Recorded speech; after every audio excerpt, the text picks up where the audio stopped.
170க்கும் மேற்பட்ட படங்களில் நடித்தவர். பல்வேறு விருதுகளை குவித்தவர்.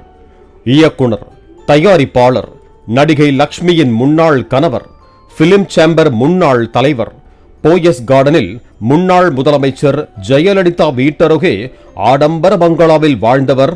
தற்போது ஆதரவற்ற நிலையில் முதியோர் இல்லத்தில் மருந்து வாங்கக்கூட காசில்லாமல் கஷ்டப்பட்டு கொண்டிருக்கிறார் என சமீபத்தில் தமிழ் திரையுலக ரசிகர்கள்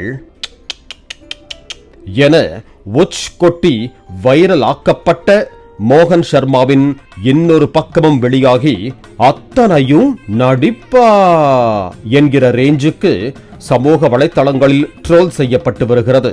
ஏப்பா நம்மளே கஞ்சி கூட வழி இல்லாம இருக்கோம், இதெல்லாம் நமக்கு எதுக்குப்பா?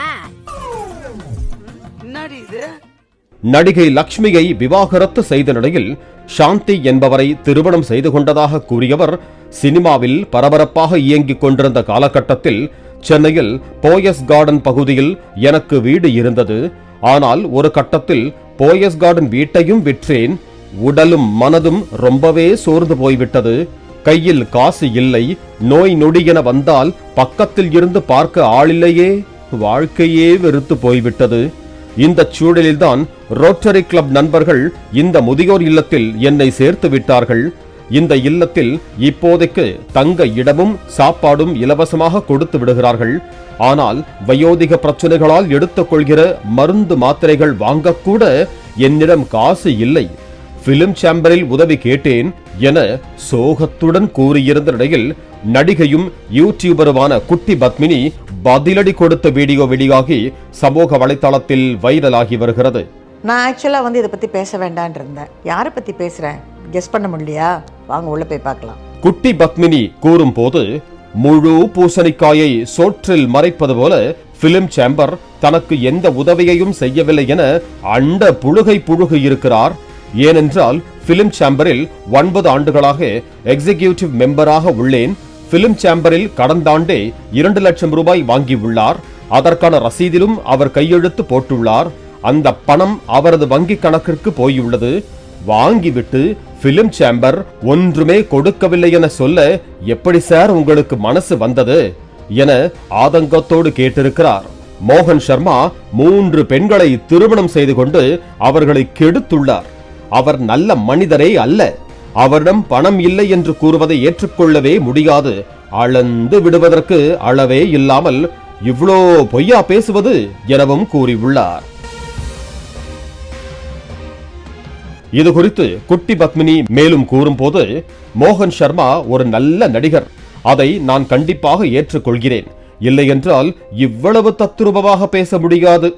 அப்படியே ஜனங்க எல்லோரும் உருகி போய், ஐயோ இவர் இவ்வளோ கஷ்டப்படுறாரே, ஐயோயோ இவருக்கு ஹெல்ப் பண்ணுங்க, நம்ம சிஎம் அவருக்கு ஹெல்ப் பண்ணணும்னு ஆளுக்கு கெஞ்ச ஆரம்பித்து விட்டார்கள். போயஸ் கார்டனில் இருந்தேன், அந்த வீடு போய்விட்டது என்று அழுகிறாரே. எங்கே போனது வீடு? யார் விற்றது? அந்த போயஸ் கார்டன் வீடு யாரோடது? அதற்கு முதலில் பதில் சொல்ல சொல்லுங்கள். ஏனென்றால் எங்கள் எல்லோருக்குமே தெரியும்.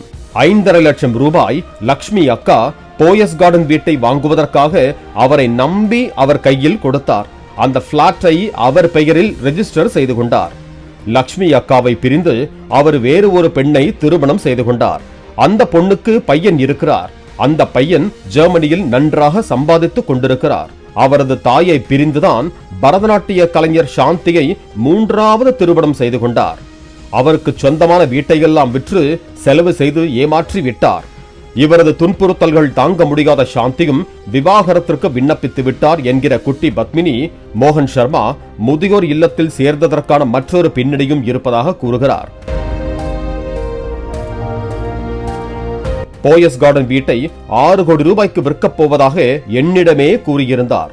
அந்த வீடு 2.5 கோடி கடனில் இருந்தது. அந்த கடனை அடைத்துவிட்டு ஒரு டாக்டர் வாங்கினார்.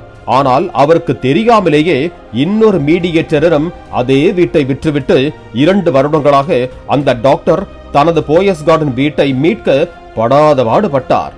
யாரிடம் பணம் வாங்கிக் கொண்டு வீட்டை கொடுத்தாரோ அவர்கள்தான் மோகன் சர்மாவை தாக்கினார்கள்.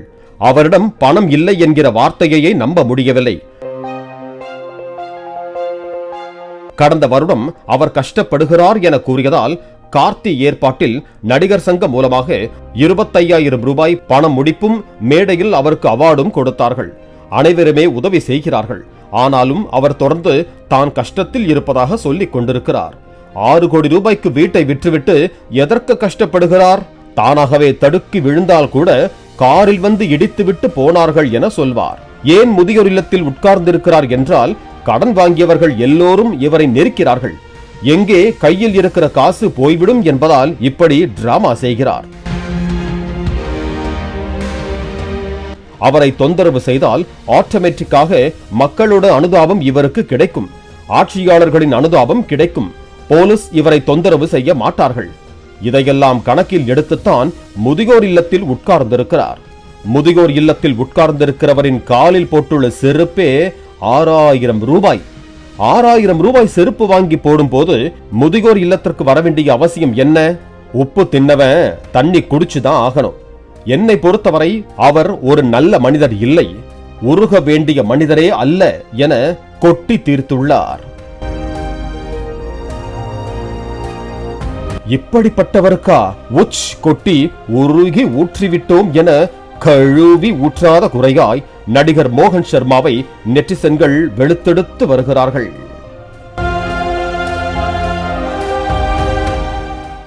பிளே ஸ்டோர் மற்றும் ஆப் ஸ்டோரில் இருந்து பாலிமர் செயலியை QR கோடு மூலம் பதிவிறக்கம் செய்யுங்கள். செய்திகளை உடனுக்குடன் பெறுங்கள்.